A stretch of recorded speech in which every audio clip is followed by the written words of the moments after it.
अब देखो भाई कितना अच्छा क्वेश्चन, इजी क्वेश्चन। जब पहली बार आप क्वेश्चन कर रहे हैं ना, देखो ध्यान से देखो। गिवन देखो बेटा क्या गिवन है, एंगल ए ओ सी। देखो इस एंगल को कैसे लिखेंगे, देखो ए ओ सी, ए ओ सी, ये इस एंगल को लिखा था बेटा इसमें ए ओ सी। देखो ए ओ सी का मतलब देखो ए ओ सी, उसे बीच में ले लें। बी ओ ई, देखिए बेटा कहाँ, बी ओ ई, ये वाला एंगल हो गया। इन दोनों का सम दिया हुआ 70 डिग्री दे रखा। अब नु बताओ भाई, ये जो एंगल है ना बेटा, ये एंगल आपका और ये दोनों एंगल, ये आप देखो गिवन में ना हमने आप थोड़ा सा वो हो गया, ध्यान नहीं दिया। ए बी लाइन लिख रखी है बेटा, क्वेश्चन में देख लीजिए जरा एक बार ध्यान से, गिवन में लिखना बेटा वो भी, ए बी इज लाइन, ये आपको लिखा मिला सब क्वेश्चन के अंदर ही। देखो ए बी लाइन है बेटा, अगर ए बी लाइन होगी ना तो इन तीनों एंगल का सम बताओ कितना होगा।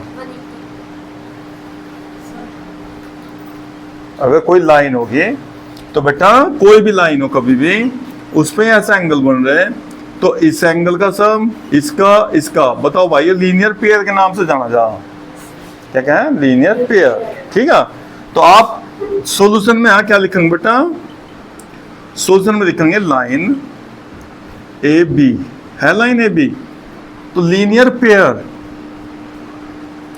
लीनियर पेयर किस किस का, A O C, angle A O C plus angle C O E plus angle बेटा इस ऐसा, चाहे ऐसे लिख लो बी ओ ई, कैसे लिखो बीच में लेना भाई, एंगल बी ओ ई, इन तीनों का सम कितना होगा 180। लेकिन इन दोनों का सम बताओ बेटा, ए ओ सी का और बी ओ ई का, इन दोनों का सम कितना दे रखा आपको 70 डिग्री भाई। तो इन दोनों के बजाय आप क्या लिखेंगे, फ्रॉम, बेटा उसे ना इक्वेशन वगैरह मान देख लो, जिससे आपको लिख दिया एकदम पता हो जाए कहाँ से क्या वैल्यू रखी। आपने इक्वेशन 1 मान लिया तो इक्वेशन 1 से इन दोनों की वैल्यू ना कितनी रख दी बेटा 70। बचा कौन सा, अब एंगल सी ओ ई बचा 180, तो angle C O E is equal to 70, इधर जाओ 70 कितना का बेटा, ठीक है। ये देखो आपको यही फाइंड करना था क्या, एक तो देखो जो हमने लिख दिया बेटा, आपको फाइंड करना रिफ्लेक्स एंगल। हम पढ़ते नहीं, जब बहुत दिनों तक कभी कभी ध्यान नहीं देते भाई। बेटा देखियो क्या लिखा हुआ आपके इसमें, आप बस एंगल पे ध्यान दें सब बच्चे, कि एंगल फाइंड क्या करना, सीओई, लैंग्वेज पे ध्यान देते। देखो सीओई क्या कर, रिफ्लेक्स एंगल लिखा हुआ, परिवर्ती बेटा, परिवर्ती है, रिफ्लेक्स एंगल लिख रहा होगा सीओई के आगे सामने भाई, दिख रहा, हाँ वो पढ़ना बहुत जरूरी है, इसलिए इंपोर्टेंट सवाल है केवल इस रिफ्लेक्स एंगल के कारण बेटा।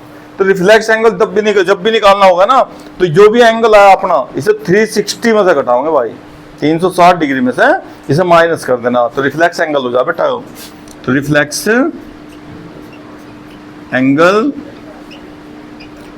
कौन सा, सी ओ ई, तो 360 माइनस ये जो एंगल आया बेटा अपना सी ओ ई, तो 360 माइनस 110, जो कितना था बेटा, ये हुआ इसका आंसर। क्लियर। अब नेक्स्ट क्या पूछा बेटा, एंगल बी ओ ई। देखो ये देखो क्या गिवन है, बी ओ डी दे रखा, बी ओ डी कहां बेटा, देखिए बी ओ डी, ये दे रखा 40 डिग्री, और बेटा ये सीओई कितना है आपके पास 110, ये यहां से यहां तक का केवल, वो तो रिफ्लेक्स निकालना, रिफ्लेक्स का मतलब हो गया यहां से यहां तक का बेटा, इसे क्या रिफ्लेक्स, बाहर वाला, जिस बाहर का निकालना हो गया रिफ्लेक्स, अंदर का पता लग गया था और निकालना था बाहर का, तो पूरा पूरा कितना हो 360 में से वो घटाने से वो बाहर का आ गया, इसे क्या रिफ्लेक्स एंगल। ठीक है। अभी आपको बेटा जहां लाइन लिखी है ए बी, वहां देखो ध्यान से लाइन सी डी भी लिख रहा बेटा, क्वेश्चन में देखो आप बेटा, C D and A B line है जी, लाइन लिख रहा होगा पक्का क्वेश्चन बेटा, देखो सी डी का रेखा लिख रहा होगा हिंदी में, देखो चाहे आप तो अब line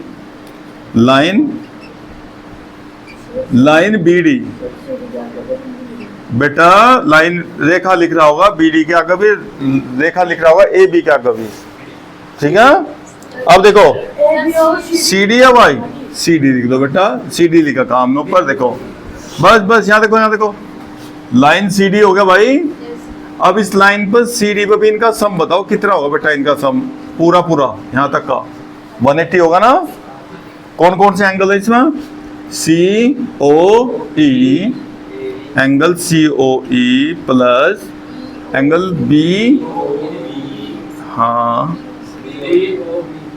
plus angle D O B is equal to 180 degree. बेटा सी ओ ई अभी कितना फाइंड करा था, 110। और बेटा ये देख लो क्या फाइंड करना, आपको बी ओ ई निकालना। ये तो बी ओ ई तो ऐसे ही लिखा रहने दो।